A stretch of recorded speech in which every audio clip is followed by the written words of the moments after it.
Vaychulu Hashemayim v'aretz v'chutz v'am. The very end of chapter 1 of the book of Genesis, which invites us into an understanding of Shabbat. And the heavens and the earth below were finished.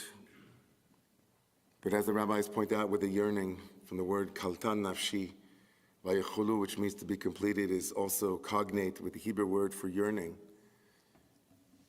There was a yearning, a residue within heaven and earth. Heaven and earth were seeded with a kalta, a yearning.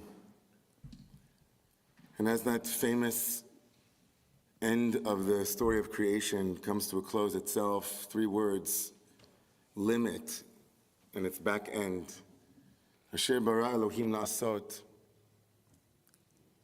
All that God had created, Asher bara Elohim la'asot, was created la'asot in the infinitive in Hebrew. Makes no sense. As God had created to be created, as God had done in order for doing. This the rabbis teach in the Midrash, la'asot, which means to keep doing, is the invitation to human partnership with the divine, to complete creation. Asher bara Elohim la'asot. The last 3 words, bara Elohim, created God, la'asot, for us to keep doing. A very early commentator, the Baal HaTurim, writes that the last 3 letters of those 3 words, bara Elohim la'asot, Aleph Mem Taf, spell the word emet, truth. That maybe the deepest yearning of creation, heaven and earth, is for there to be in the end, at the end of all words, emet, truth. So what is it that is our tool for truth telling, for making manifest the latent yearning of creation for truth?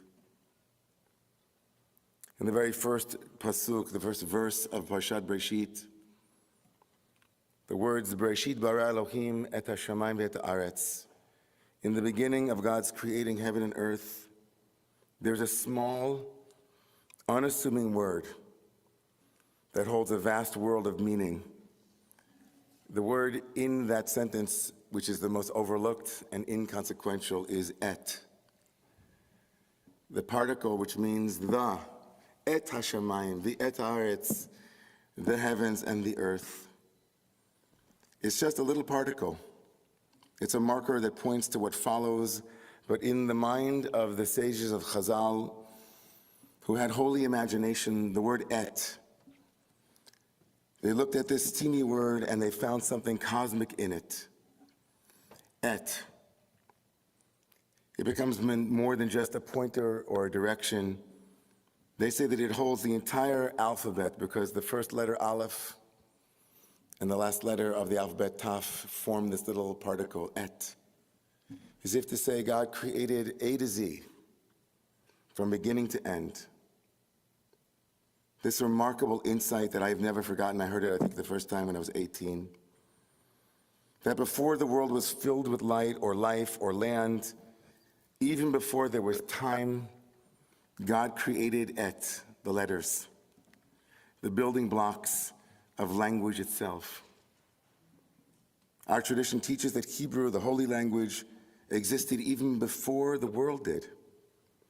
And whether you buy into that myth or not, a similar myth also appears in sources of Arabic and Sanskrit.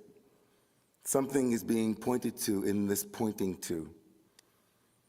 It tells us something profound about the world in which we live, that language is not an add-on to reality, but that language itself is the very foundation of creation.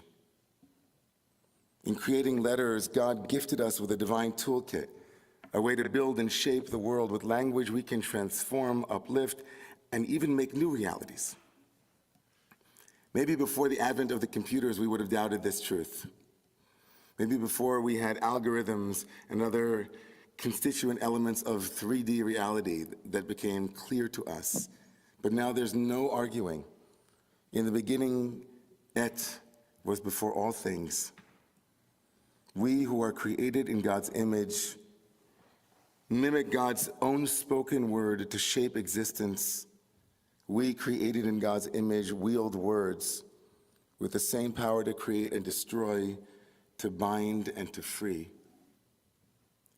But we know as much as language creates, we also know the wounds of language lost.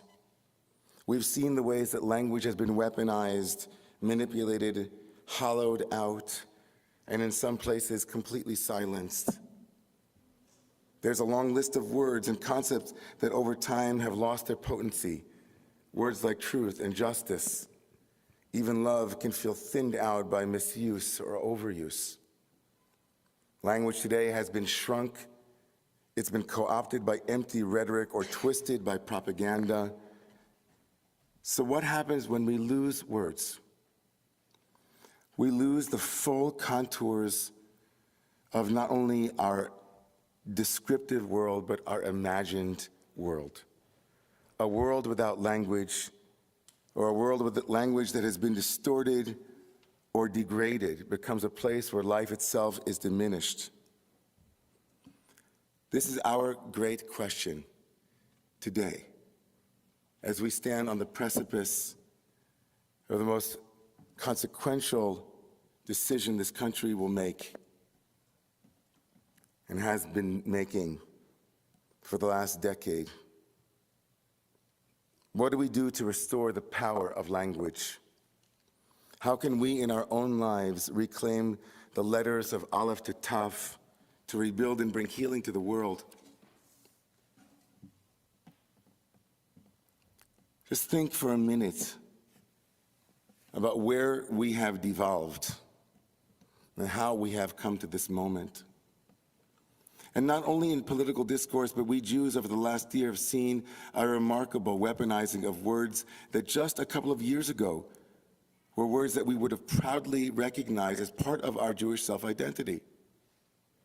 How can we not at this moment, not only in the maelstrom of the last decade of the degradation of language, personally and very intimately experience as Israelis sit with us that the word Israeli or Israel, the word Zionist, these are words that have become weaponized over the last year plus in ways that we never would have imagined. How we have slid into this moment.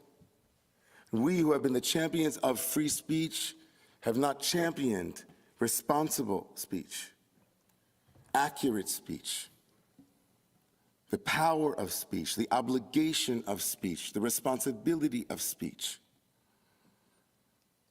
We stand on the precipice, and many of us feel rightly, and I would say this, I'll speak personally, but many of us feel this way too, that we have lived in a reality over the last decade and now in the last year in the most intimate way for our community in a twilight zone, in a reality that has become completely shift-shaping and destabilized.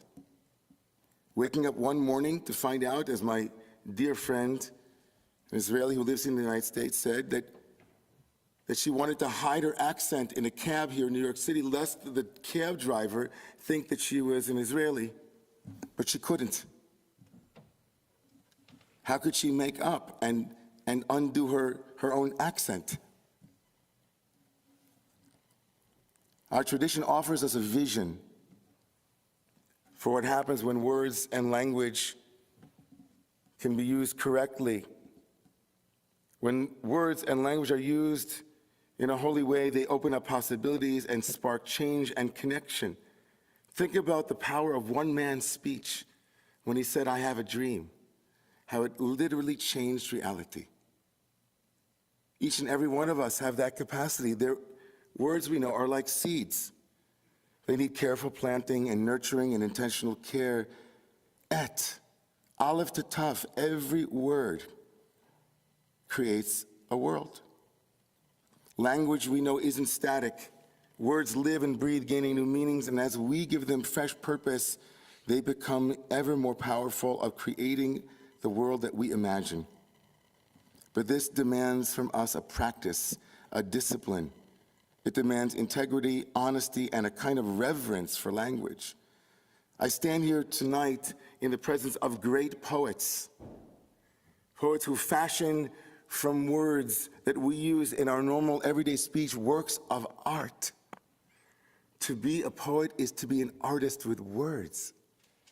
God is the original poet.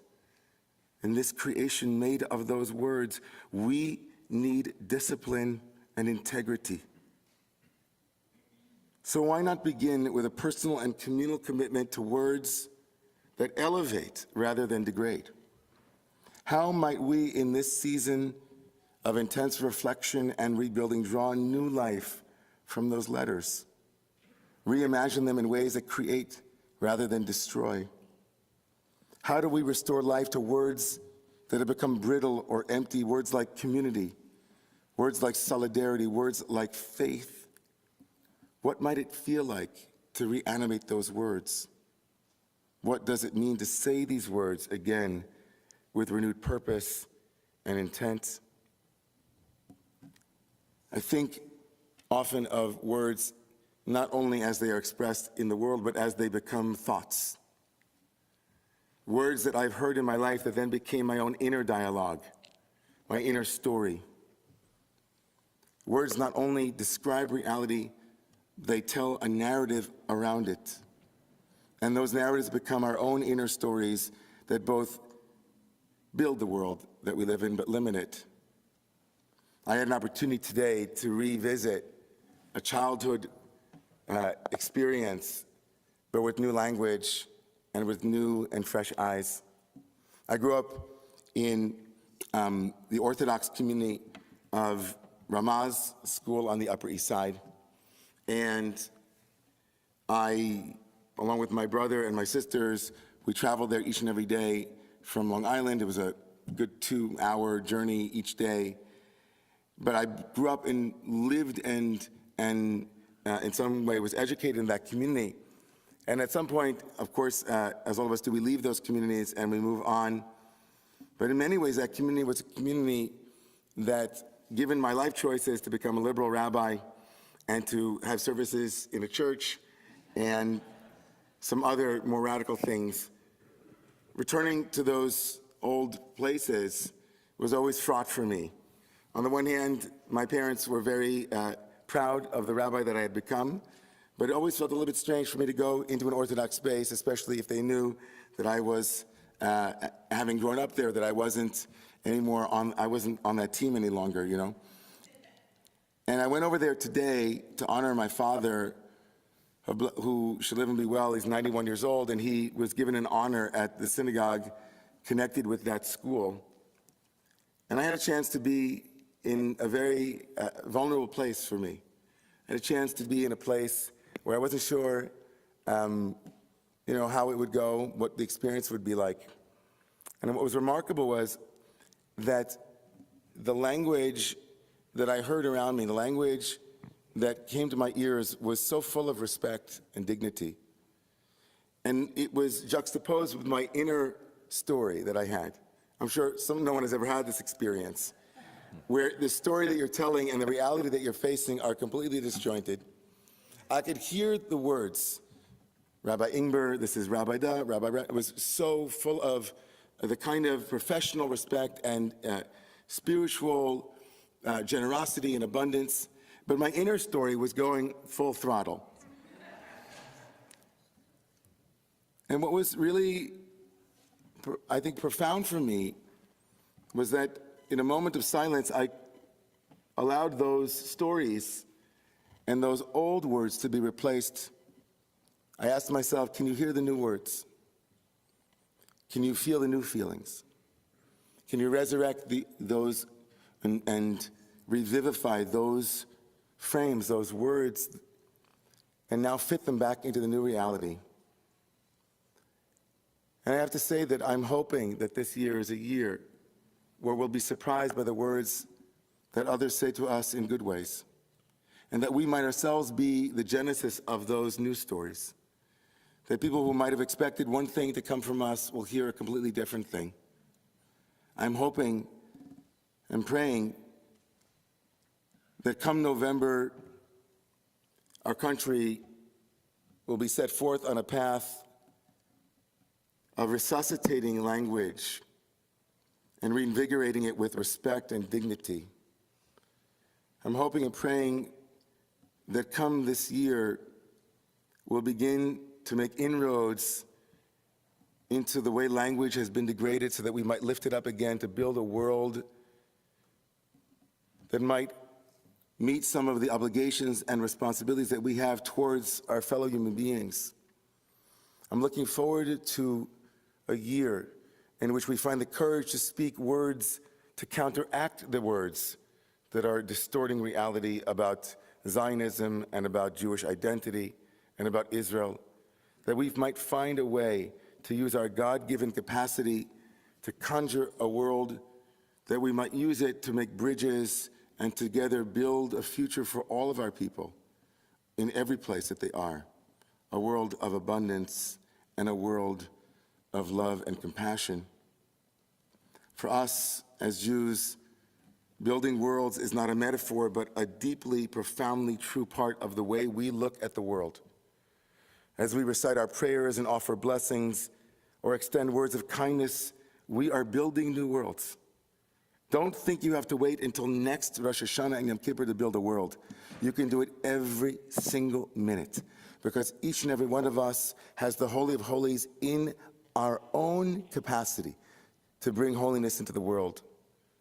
Our people's survival is always dependent on language, how we name reality, how we tell our stories, and how we transmit hope even in the darkest of times. This is a time of rebuilding and reclaiming. So let's guard our language. Let's restore the letters that created this world. Bereshit bara Elohim et. In the beginning of God's creation, God created Aleph to Taf. And those two letters are the two letters of Emet, right? That limn the word for truth, which we began with. Words create worlds. And words irrigate the yearning in creation for truth to be made known and manifest. I pray for Emet, for truth, that each and every one of us is an expression of truth, and that together, Ha'emet ve'ashalom ehavu, that truth and peace will fall in love with one another, and that the way forward might be one of collective dreaming. Amen.